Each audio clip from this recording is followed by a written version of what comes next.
Muchísimas gracias a Eduardo, muchas gracias también a Jaime Suchiki y a todos los amigos que han venido esta noche.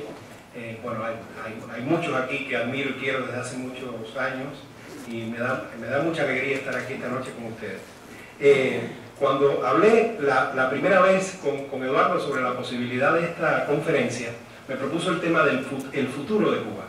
Yo le dije, muy bien, pero pongámoslo en plural, los futuros de Cuba. Creo que puedo empezar con una breve reflexión sobre el título y después entrar en materia.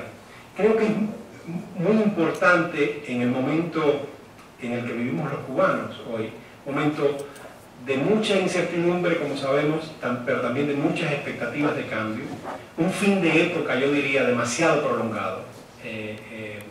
Cada quien de ustedes le pondrá la fecha que quiera de inicio de ese fin de época.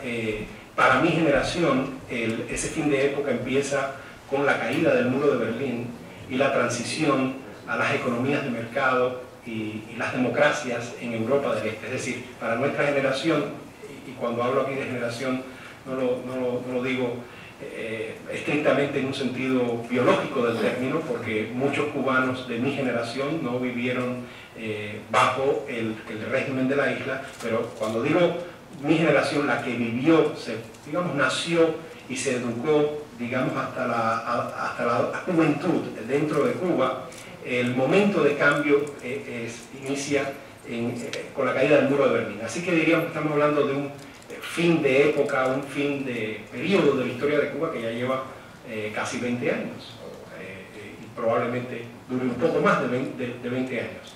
Yo creo que pensar un momento así nos impone aprender a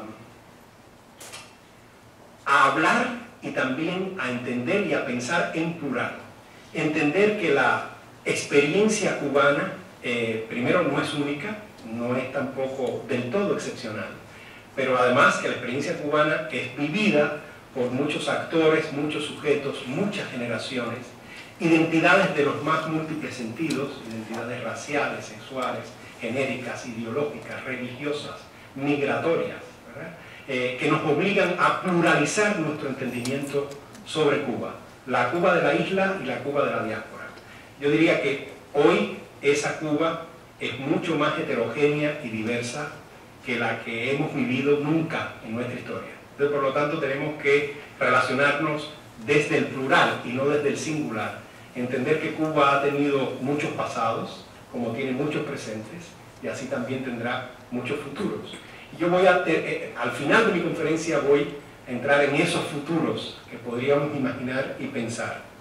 Ahora, aunque sí, en efecto, la Cuba de hoy es mucho más diversa, mucho más heterogénea que la de hace medio siglo, probablemente que la de hace siglo y medio, los cubanos hemos pensado nuestro futuro, como casi todas las naciones, siguiendo ciertas pautas, siguiendo ciertas claves que son recurrentes a lo largo de la historia. Muchas veces cuando hoy se piensa en el futuro, casi siempre se entran en debate las visiones pesimistas y optimistas sobre ese futuro. Hay quienes piensan que tendremos en poco tiempo una transición exitosa a la economía de mercado, a la democracia. Hay otros que piensan que no, que es muy difícil que eso pueda lograrse.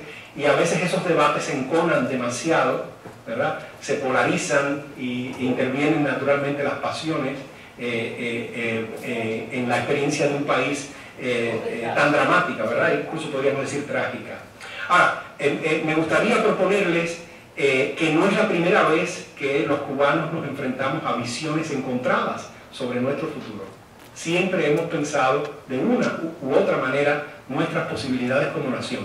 Y para ilustrarles esta constante en nuestra historia, yo he escogido tres momentos.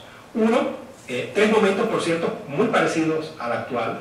Momentos, como decía, de gran incertidumbre sobre nuestras posibilidades de reconstrucción económica y política en el futuro inmediato, pero también momentos de grandes expectativas de cambio, porque vemos, digamos, los indicios, las señales, los embriones de ese cambio lo vemos en el presente, ¿no? Entonces, tengo tres momentos. Uno sería las últimas décadas del siglo XIX, cuando los cubanos estábamos organizando nuestras guerras de independencia ideando y diseñando la futura república.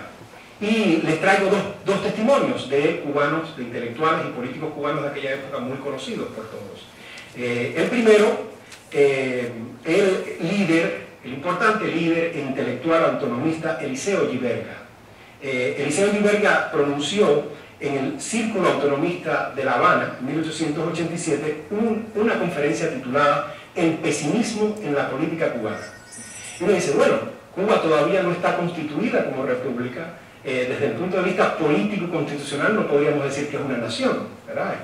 Desde el punto de vista cultural o incluso civilizatorio podríamos decir que sí. Entonces, Cuba todavía no es nación y ya hay cubanos pensando que tenemos un futuro negro. Y entonces yo les traigo algunas de las ideas que propuso Eliseo Giverga en esa conferencia El pesimismo en la política cubana en el Círculo Autonomista en 1887.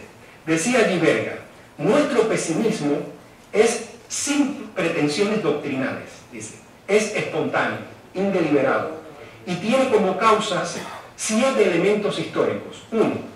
Nuestra indecisión en la vida política. O sea, no hay resolución de los actores políticos del momento. Podemos imaginar los actores políticos que él estaba observando entonces, ¿no? Los independentistas, los anexionistas, digamos con una versión mucho más decadente, podríamos decir débil en ese momento, pero que existían, los separatistas republicanos, las múltiples opciones políticas que había en aquella época, sin descontar los reformismos y los integrismos cercanos a la posición realista española, digamos, a la posición peninsular o colonial. Yo soy de la opinión de que la opción peninsular era una de las tantas que se debatían y se manejaban a finales del siglo XIX, cuando los propios cubanos pensaban en su soberanía futura. Bueno, decía, indecisión en la vida política de esos actores. Extensión, él decía, de un estado de naturaleza o periodo constituyente desde principios de siglo.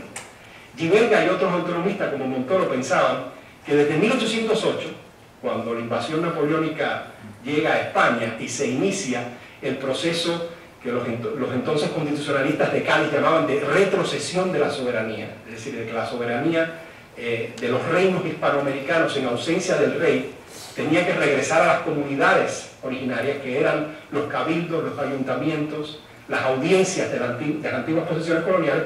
Bueno, Giverga y Montoro pensaban que desde 1808 Cuba, igual que muchos países hispanoamericanos, estaba en lo que él llamaba estado de naturaleza, que debía transitar a constituirse como una soberanía propia.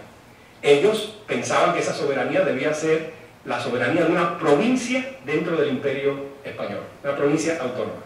Bueno, extensión de un estado de naturaleza o periodo constituyente, como él dice, desde principios del siglo, se está refiriendo a esa fecha de 1808.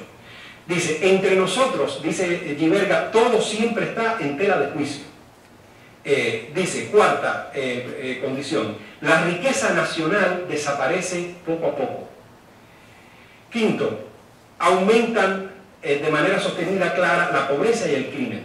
6, se generaliza la barbarie. 7, por último, que era un gran séptimo punto, dice, mezcla de opresión, inmoralidad, ignorancia y miseria. Decía Giverga.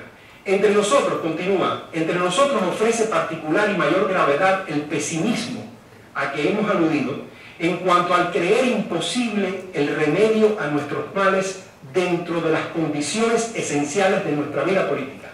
Decía, para Giverga el momento más peligroso del pesimismo es cuando es tal la desconfianza en las capacidades del cubano para construir una república soberana y democrática que comienza a pensar que el remedio está fuera de los cubanos mismos. Claro.